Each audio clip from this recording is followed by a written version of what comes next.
is you actually have to be freaking better. Yeah. If you're not better, then nobody will pay more for you. And that's and true. There has to be some substance. There has to be something there. So that's my starting point with all of our clients. All our step one is, let's make sure that you are operationally excellent. Let's make sure that you know how to deliver an awesome product for your customer, and that you're able to create wow, through every aspect, from estimating to project management, through field management, billing, and all that kind of stuff, communication. It should be a wow experience with your company, and that should be efficient as heck, so that your company can do it and not struggle to do it. And then if we do that, and then we have courageous conversations with our customers, and we say, can we be straight with each other? I'm better. You know it, and I know it, and I'm worth more. Welcome back to Exploring Growth. Today, we're going to go deep in the world of contracting.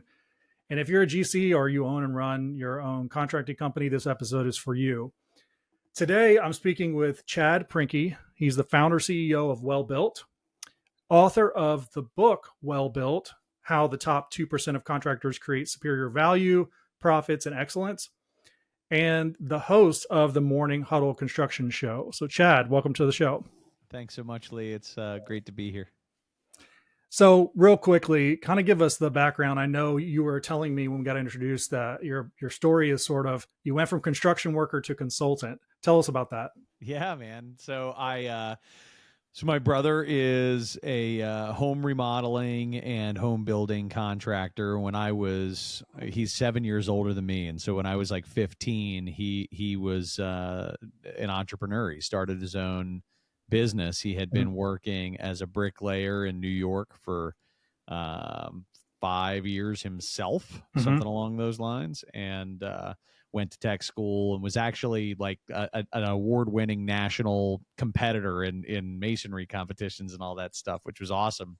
And anyway, he started his business, and I went to work for him. I was his first employee. I worked summers and nights and weekends and all that stuff, trying to make a couple extra bucks, and stayed with it all through high school and college, and even a little after college, in between stuff and on weekends and whatever else. And so I found out that I'm just generally not good at it. Okay.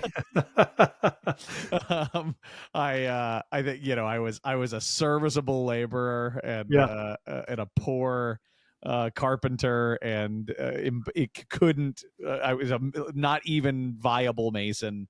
There's a lot to be said for having that level of self-awareness, Trust me, he helped to make me aware. I mean, I was not confused about where but my brother and I are best friends for sure. And he continues to run that business. He's, it's 20 some years on, 25, 26 years on. He's doing awesome. Cool. And anyway, when I went to college, and I was actually an entertainer. I was a singer in a rock band. We were touring up and down the coast, and I was trying not to land in a career for as long as I could. While I chased the dream, right? And anyway, I ended up in sales, and then very quickly in sales training. In a business-to-business sales training environment, and I had to go get my own business. I made $0 in salary and had to go figure out, how to feed myself with sales training business. And the only industry that I really understood with any measure, of confidence was construction. So I went after a couple of construction companies, and turned out I was really, really helpful when it comes to helping them to grow and sell. And then a whole bunch of other problems started as they were growing. And I had to get myself educated and put myself through a true in-depth personal MBA, personal doctorate, really. A lot of effort. Probably multiple doctorates. Dude, I've read so many books, gone to so many seminars, been through so many individual situations, and learned through bumps, bruises, the hard way, and right alongside of my clients. And so I've been doing this for 16 years. Started Well Built about 3.5 years ago, Mhm. after working for somebody and just realizing, that was the sales training company, and I was running this really custom consulting business aimed deeply on specifically the commercial construction industry. Okay. And it just, I was like, this doesn't make a lot of sense. I'm running a very niche practice inside a generalist business that, focuses on something I don't even really do anymore. So, started well built, and it's been 3.5 years. We've got 10 folks, and that's the story. I love it. It sounds a lot like my story, actually. Just having a lot of grit, having to figure things out over, a long period of time. And a lot of the education comes through helping clients. And what's so awesome is through that journey is having your ideas change the trajectory of people's businesses. That's what I find so gratifying about being in the consulting world, is that I can come in and give some observations that are hard for them to see because they're in it. And, it comes with training, it comes with, frameworks and thinking that would be sort of outside of their purview, but, delivering those ideas and then showing them how to execute it. And it changes the trajectory of their business completely. It's such an amazing and very gratifying type of work. It absolutely is, and it is an extremely humbling profession. Yes. I find myself, they'll be like, "So you're sure we should hire somebody into this Yes. role?" And I'm like, "I'm pretty darn I'm sure. I've got 89.7% sure." Exactly. Like, if this doesn't work, and I'll be like, "It'll still be your decision. I don't Yes. know what to tell you." Yes. But you do, not everything works out perfectly, but Right. what I have done is worked with, I think now 240 or 250 construction companies in very, very hands-on way. And all I guess I could tell you is my confidence in my recommendations has gone up Yes. dramatically. And I also know very much how to temper my I can tell you when I'm at a 70% on something, or at a 90% on Right. something, or at a 30% on something. Like I know. Right. Well, when you do lots it, and lots of experience. yeah, when you make those calls enough, and then you've had enough wins and a few losses, what that success rate looks like, then your confidence goes up.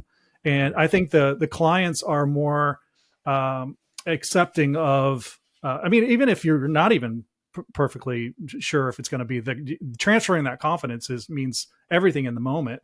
For them to say, okay, yeah, well, we've got to make a decision, so let's move forward with this. Yep.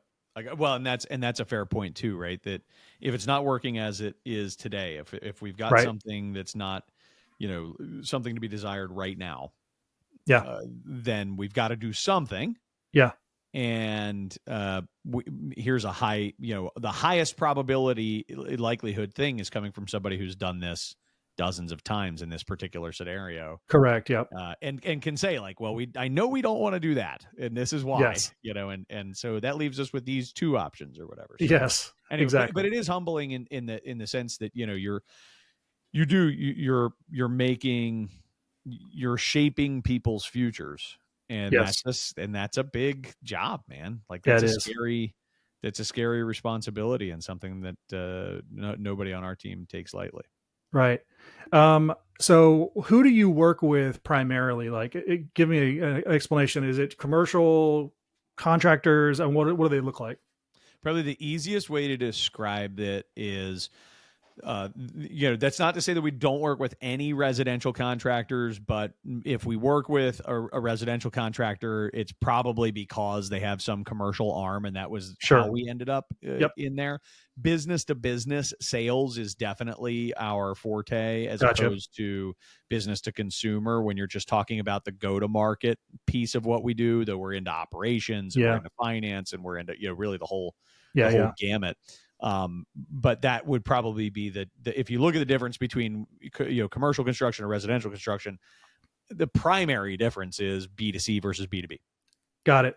Yeah. And the easiest way to describe our customer base is our average client is a 150 employee trade contractor, Mm-hmm.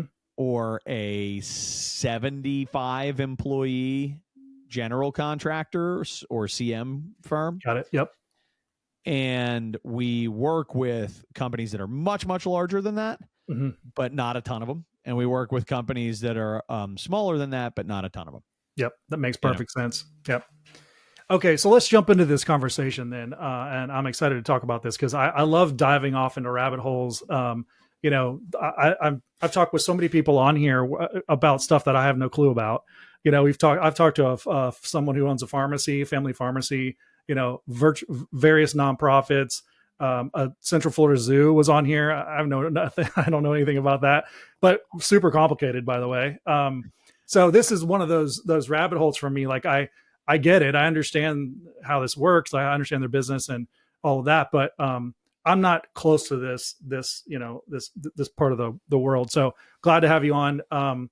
What do you see just out of the gate is kind of the biggest struggle for specialty contractors or GCs? Okay, so I would say the biggest struggle, and I outline this really clearly in the book that you mentioned, is that everyone is operating in a very dysfunctional environment in the commercial construction industry. Procurement norms are really dumb. Okay. Everybody is still clinging, not everyone, but the large majority are still of owners. Mm-hmm. And that an owner in this world means the person funding the construction project. So they're the one that buys from the architect and the general contractor. The general contractor is the one that buys all the specialty. So it could be a company, it could be an investment group, it could be right. Okay. Correct. It could be a county. It could be a municipality. It could be a school system, whatever. Right.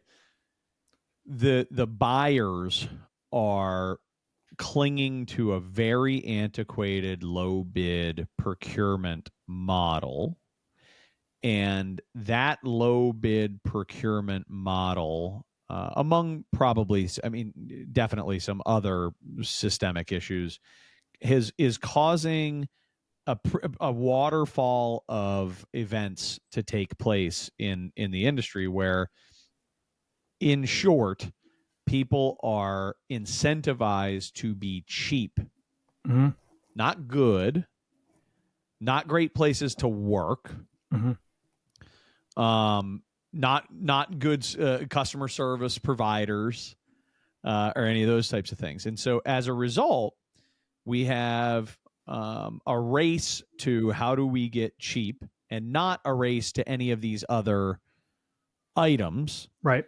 And it's amazing that as long as you eventually get the project done and you don't go out of business, that there's really no negative ramifications for running your business on a race to the bottom. And so imagine working as an employee in that environment and what it might feel like to work at a place where where literally every motivation is to cut costs.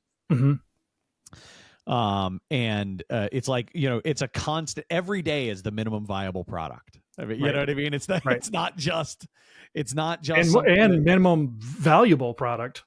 That's exactly right. And so value is a word that is rarely used with any real meaning. They mean it to be cheap, right? It's like, I'm doing a value buy, right? Like that's not the value versus actually getting some kind of, value to what you're buying. And so operating in that space is really hard, man. And so what does it create? Nobody wants to come and work in the construction industry because they're all crappy places to work, right? Yeah. I'm generalizing. I'm obviously being mean on purpose, but nobody wants to work there. It's a crappy place to work. Everybody's angry all the time and mean to each other. There's no loyalty. Companies don't take care of their people. Companies come and go. They go out of business all the time and then just open up with a new shingle around the corner. People are dying by the thousands every year in the construction industry. There's a massive undocumented immigrant, working population in the space that is necessary, but undertrained and underqualified. And right. I mean, I can keep going, but it's so operating inside that environment and being a great place to work. Yeah. That people enjoy, that makes great money, that creates generational wealth for owners, and that, all these types of, it's hard to do. Super hard. Yeah. So it's, a lot of people who are in the construction industry, they'll like, my first conversations with them will be like, this sucks. What am I doing?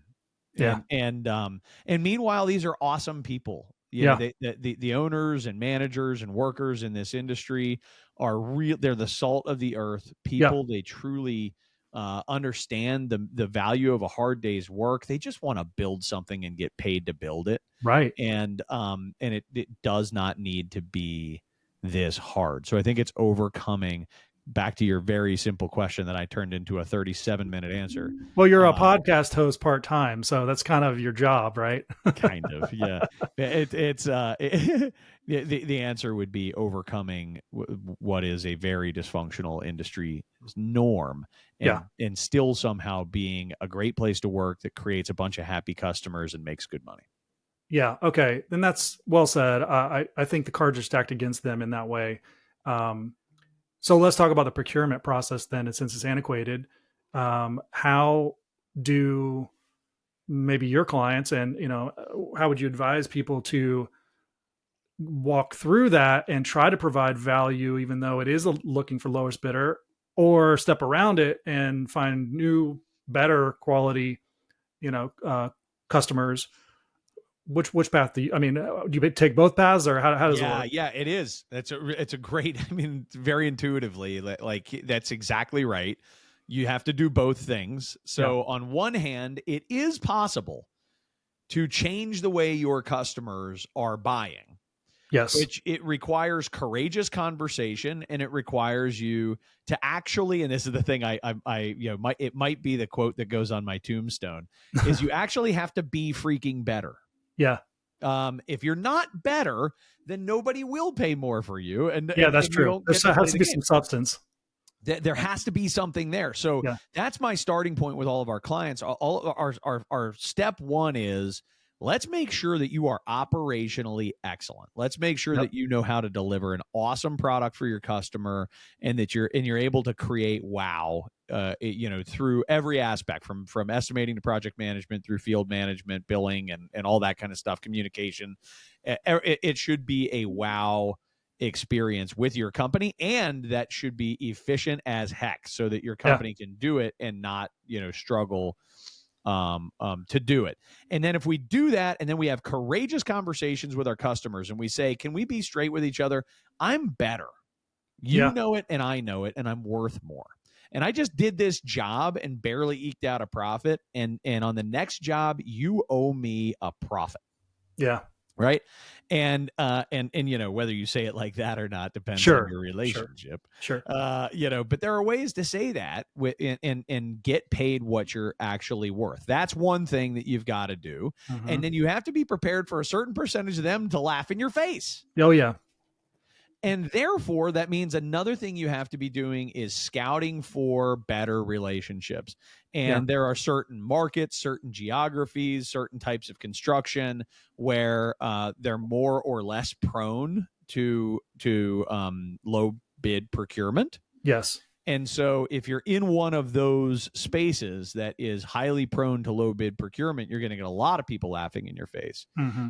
And it may require a real, and we've done this many times where we've helped our clients to pause, take a look at what they know how to build, take a look at people that they could build that for who might care about their value proposition, and start to market to and do business development in those arenas. And that's a long game, but it really pays off. The payoff there can be amazing. We've helped people to make that transition and pick up 4, 5, 6 points of profit over the course of a 5-year period. Yeah, I could see that. The things that come, or the groups that come to mind are like an investment group or a company that is has more ownership over that project, because the building that you're building or have a part in, they're actually going to inhabit and run their stuff out of it, right? And they care about if that sewer line's run right or if the electrical is run right and up to code, versus a municipality where it's someone who is looking for a job currently while they're putting the bids out, and they're getting paid what they want you to get paid, and they're looking at the lowest cost because they don't really care. It's their boss that's telling them what to do. So the environment, the culture, I mean, you said that well earlier, like I look at it as culture. The culture of the buyer is going to dictate the value they see in the contractor. By and large, owner occupied space, to your point, is a good spot for actual value based rather than price based procurement.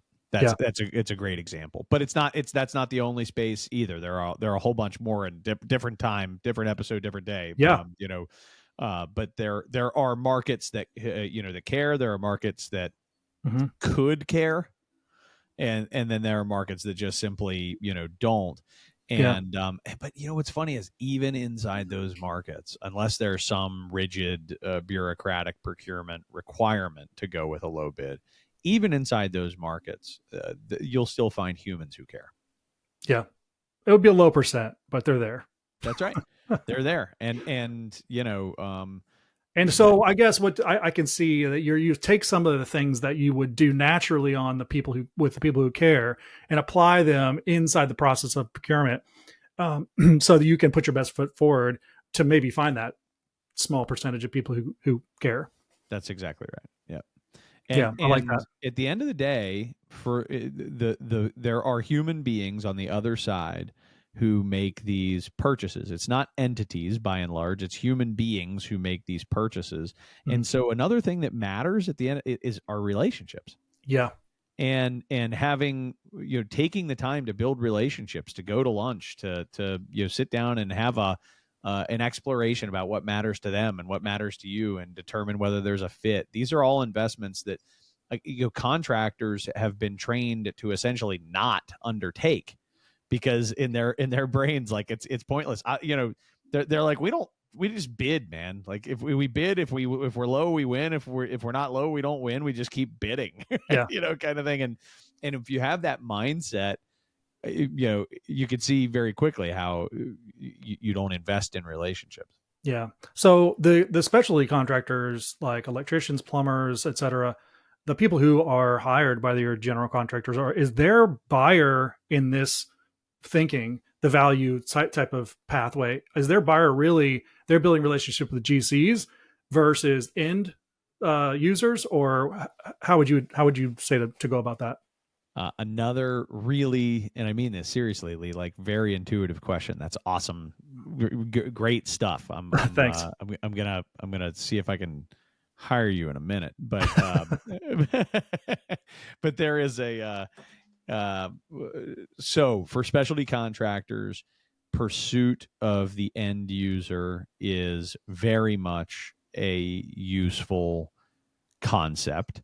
Okay. It is very complicated to execute.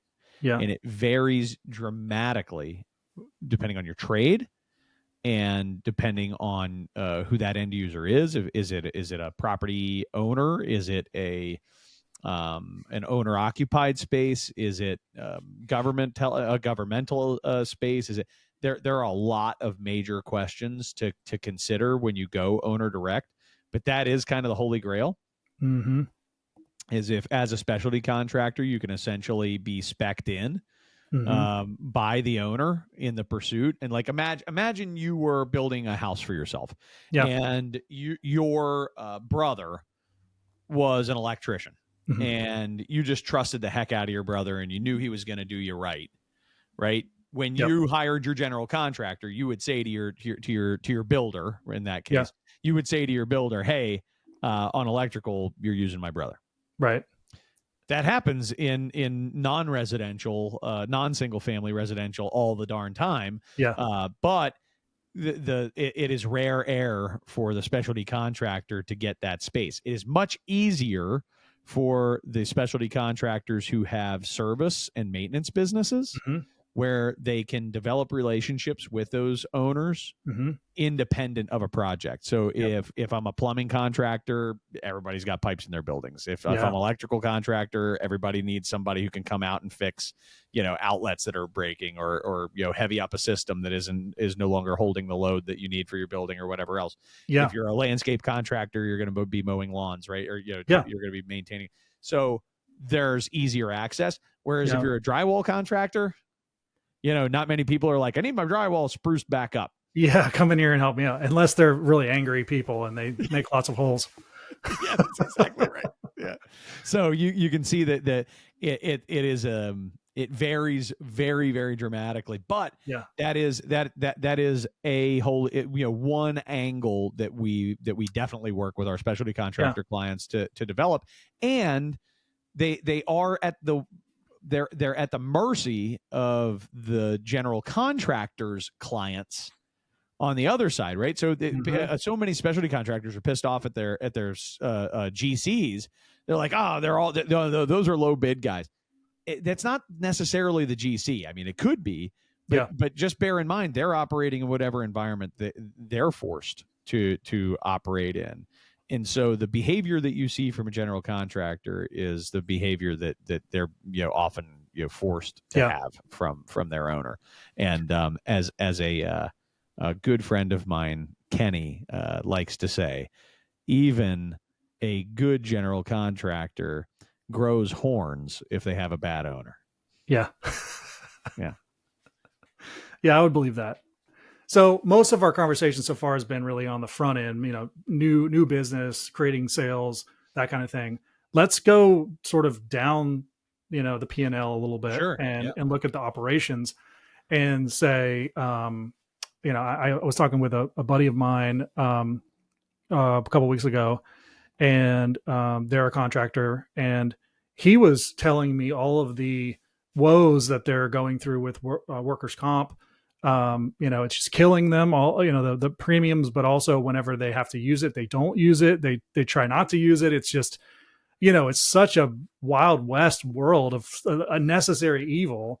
On top of that, the problem that they all have is finding and keeping good workers, because of a lot of the problem you mentioned in the front end, with the environment that they're kind of stacked against them. When you find these contractors in their current state, how can you address the problems of operations for growth? Because that's the way I like to think about growth is a lot of the times on the front end, it's the top line, marketing and sales, but there's a lot of growth that can happen through the company to make you more profitable. Yeah. So the first, I like the way you're talking about it, working through the P&L. If on one end, let's say we check the box a little bit on talking about revenue growth. Mm-hmm. We also, believe it or not, checked some of the box when it comes to gross profit growth, because a part of how you grow gross profit is to do work with better customers who value you and be better at selling your value to those customers. Right. And being better so that you can ask for more. Yes. And so we're already starting to touch operations. Yeah. But I'll go deeper into operations. Well, and I'll say too, before you do that having the right customers that do value your work, generally there's a lot less headaches because they're not micromanaging your work. I found that to be true as well. Totally true. But owners can make general contractors very unprofitable if they, drag the project out and blame the GC for it. Yeah. You burn through your general conditions and you're toast, right? The same thing is true about specialty contractors with generals, causing you to have, hey, we need you out here. We need you out here. We need you out here. You get out there and it's not ready, and now you got to remobilize and you're wasting time and it's extremely inefficient. That stuff happens all the time. So agreed. The right customer also helps to solve that problem. The stuff that's 100% on you. Do you have your SOPs in place for all of the critical functions in your business. That's what I look at as running an operationally excellent business, and having so documented SOPs, training for all of those SOPs, making sure that people, when they come in, they're brought up to speed quickly. They're not just thrown to the wolves. And that's in every position, whether it's estimating or project management, field management, or actual field production. All of those people need a set of SOPs to refer to, and they need training against those SOPs, and they need supervisors who are going to coach and support and supervise to make sure that the SOPs are being followed as such. We seek efficiency with all that. People are always like, how deep should I go into SOPs? And I'm like, deeper than you think. Yeah. Trust me. Yeah. Everybody wants the easy answer. Be like, it's okay. Just document 20% of your most important processes. I'm like, well, that's cool. But if you want all the profit, you need to document 80% of your processes, at the end of the day. And you really do need to train on all of that stuff. And when possible, build those processes right into your tools, into your systems. So people aren't even having to think. It's just, I'm following the steps that are laid out in this software. And this is what I creating have to do so many efficiencies through the delivery of what you do. That's exactly right. And here's the world that I try to create for our clients, and that we've been very successful in creating over the years is, imagine a world where you have your competitors are pricing a job at $1 million to win it, and it's for them it's a 20% gross profit job. For you can win the job because you're better and they like you more and you have better relationships at 1.1 million. And furthermore, if you needed the work, you could do it at 1 million, but instead of a 20% GP for you, that would be at like 28% GP or 30% GP, because you're that much operationally superior to your competition. Right. You're better at running your work. You're better at buying your work. You're better at planning your work, right? You're more efficient. Your people are better, and you get on and you get off jobs quickly. Yep. And so I can price it at $1 million and make 30%. So what that means is if I'm desperate for work, if I got to really skinny up in a tight economy, I can go in at 20%, which is what my competitor is happy to with on a normal day. I can go in at 20% and win the damn job for, $840,000 and kill all my competitors. Right. And I'm at 20%. I'm fine. Yeah. It gives you margin literally in a slow or down economy to cut, because your efficiency there to help you still make some money. In an up economy, you're making it on both ends. 100%. And if you're smart, you're taking that money and you're doing two things with it. Well, three. Okay. You got to pay owners. That's cool. Enjoy yourself. I am not anti-owners. They're the ones taking the risk. Absolutely. They should make a lot of money, but within reason. Because you need to be able to one, set aside a bunch of cash inside the business so that and this, again, so many contractors are like, you don't want money in the business. That just makes you suable. Okay, man. Like, if you suck enough that you're worried about being sued, I agree. Get your money out of the business, but also maybe close your doors. So, you know what I mean? Awesome. But sounds like you've had that conversation before. I have verbatim. I've had that conversation before. Yeah. And so, you gotta keep a bunch of cash in the business so that you have all kinds of stability to work with, and flexibility, that's one. And bonding capacity and all those things that give you the ability to grow.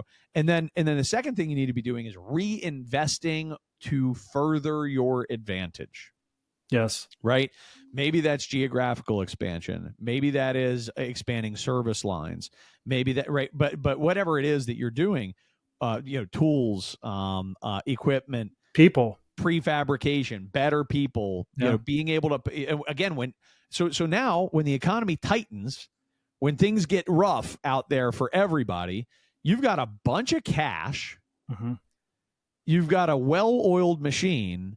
And when your competitors start laying off their people, you're waiting for the good ones. Yes. Right. I think that's a phenomenal plan. And I would add to that you also have a business that's much more valued if you were to exit down the road. There's the valuation of that company, is much higher because of the things you just mentioned. It's really interesting.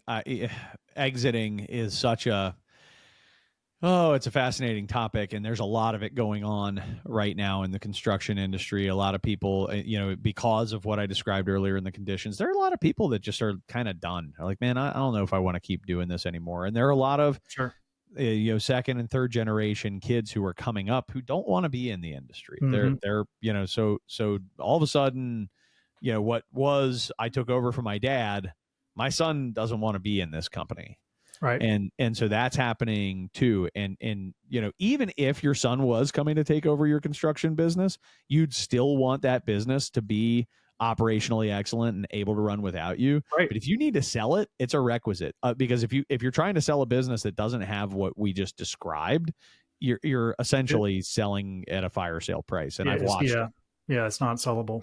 I mean, you can sell maybe it. Technically, there's assets and different. Maybe one times profit, Yeah. or 2 times profit. I've seen those transactions happen, and it's pretty devastating for people who've dedicated their entire lives, and they were awesome at their job, but they didn't build a great business. Right. Well, you mentioned economy going up and down. I wanted to spend the last bit of our time talking about what you think the market's going to be doing.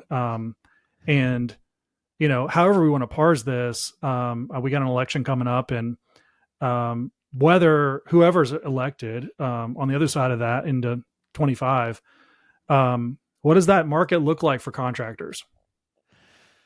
So I'll talk about the economy for a minute, and then I'll talk about some policy stuff. So economically,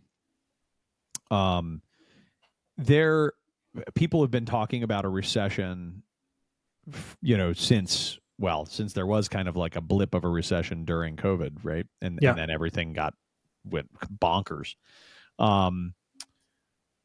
But depending on where you've been in the country and depending on what market sectors you serve, you're like, is there gonna be a recession? Dude, we're in one.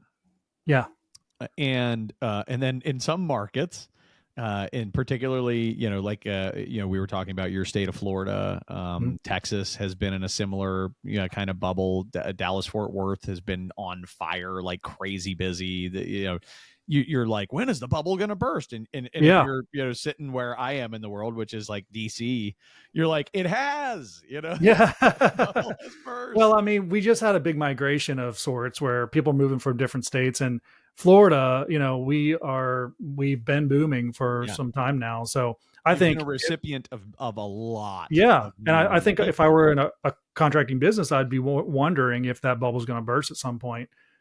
All you have to do is look at the population numbers, right? And so demand is directly tied to that migration, exactly what you just said. People if you're looking for the most powerful driver of predictive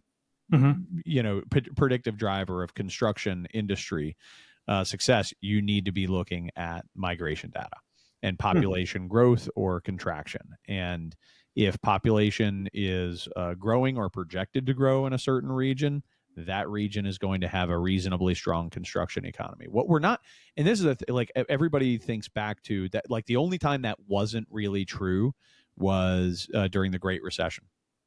Which is, by the way, when I started doing this work was in the midst of the Great Recession. It was great time to get in that. Yeah, business. Totally. I was like, hey, let's start working with contractors in a B2B commission only sales environment. My wife, that's amazing. That's smart, hon. Yeah. Anyway, but I in that environment, it really didn't matter kind of like where you were or what you built, unless you were. I mean, there were a few niche markets, governmental, government-driven construction was protected, which meant also public schools and things like that. They were pretty viable, but pretty much all privately funded construction dried up all across the country. That's not the kind of recession that we are either having or going to have, in my view. We don't have those kinds of the same kinds of systemic fears stacking up this time. It's just population driven, man, and rate driven. So market the Fed's rate has done very painful things to privately funded work that relies on construction loans. Mm-hmm. And I'd say like up until about, this is so complicated because it varies by region, but depending on where you are, construction may right now, as we're recording this, basically in September of 24, right? Mm-hmm. Right now, you may be in the midst of a complete and total slowdown. I was talking with a developer just yesterday who said, dude, we are not doing a thing until the Fed meets in September. And I was like, I think I can guess why. Yeah. And he was like, I mean, look, I got my deals. He goes, here's what's cool. My deals already work. Mm-hmm. But when the Fed cuts a quarter point or they're hoping a half point, when the Fed cuts a half point, the market reverberations and what that's going to do to the cost of money for me, it's literally going to save me $850,000 on this project. Yep. That's worth 2 weeks. I'm hanging out. That short-term type of thinking makes sense. And I think more so than the election, Lee, sure. That's what really is going to impact the construction economy in the coming month. I predict that Q4 will be completely on fire in terms of new starts in the private sector because of rate cuts that people have been waiting for, and a lot of projects that have just been kind of on hold, and then they're going to go, all right, cut them loose. Our money, the money's cheaper. It makes a lot of sense. On the policy front, I'll talk about that just for a moment. Sure. The biggest difference, first off, I have no confidence that either president would actually solve immigration. I want to go on record as saying, okay. They just haven't, every president's been like immigration. And then as soon as they get in there, they're like, this is hard. They're like, well, here's the thing. The status quo is working for some people. And that's what you have to keep in mind. There are 2 million, undocumented immigrants coming over the border, right? The numbers are staggering and they've been rising. And under Biden, those numbers, were freaking incredible in terms of the amount of undocumented people who came over the border. Well, a part of what makes this really complicated is there are some very, very strong interests on both sides of the political aisle that benefit greatly from having that flood of undocumented immigrants coming in. Right. On one side of the aisle, you have business. And the business I'm not just big business, but big business, big business that benefits greatly from having a very, very cheap under the table workforce. It is an exploitative practice that America has been engaging in since the beginning of America. Immigrants built America. They built America on their blood, sweat, and tears, and they did it, by and large, for chump change. And they're doing it today for chump change. The undocumented immigrants that are coming from Central America today are building America, and they're not making a whole hell of a lot of money doing it because we don't have to pay them. Right. And so, there are a lot of business interests that enjoy that reality. I'm not saying that they're all, starving, but I am saying they're not getting paid what, I don't know, somebody who works in a union might, or something along those lines. They're just not. Yeah. So, if Trump is elected and he actually carries out, which he won't, but he actually carries out the plan for mass, deportations and locking down the border, the entire construction industry will completely freeze. There will be nothing being built. If there's mass deportations, they truly do get rid of the undocumented immigrant population, which I could see the merits of. It sounds kind of interesting to start fresh. Why not? This could be cool. We'll start fresh. We'll start letting in one by one. It's a big task to undertake. To actually do it. And that's why I say he's not gonna. In my opinion, like if I were gambling, right? Seriously, if there were Vegas odds, what do you think they would be? Right? Yeah. Well, it's interesting, discussion because Trump is. He's very big on building things himself. He's big into real estate. Sure. So it would not necessarily serve his interest. He knows. He knows. You think he doesn't know? He doesn't. And all the hotels would shut down because ain't nobody cleaning them or getting your food ready. And all the restaurants would shut down, and we wouldn't have any freaking, fruit and vegetables in our stores. Yeah. And because all these people, that's what they're doing, man. It's agriculture, hospitality, and construction. That's where these people are. And they're working their asses off. Yeah. And by and large, they're really good people, man. But they, 100%. Came here the wrong way, maybe because the right way is too much of a pain in the ass. I don't know. But we have problems that would be massive if, but eventually, but again, I really do like the idea of like a cleansing. It certainly sounds nice to sort of wipe the slate clean, say, everybody out, we're going to let you back in one by one based on your merits. And that I'm on board with that philosophically. It sounds neat. I just think, boy, I don't think we're ever going to do that. It's not practical. It's not practical, and I think there are some humane issues that would present themselves and things like that. Sure. I think if Harris is elected, we will continue to see precisely no action on the border. Yeah. Which is its own form of tragedy. Sure. That I. But at least we know what that normal looks like. Yes. And it sucks. But it won't cause a meltdown for a minute. I think that's a really good way to explain what the future looks like. And I think from a very practical and economical, perspective. So yeah, well done. I think that, Thanks, all of those ideas, which, maybe not be perfect because who knows what's going to happen. I think that you're hitting all the right buttons that make that industry go. So, yeah, I think you're onto something there. And in the meantime,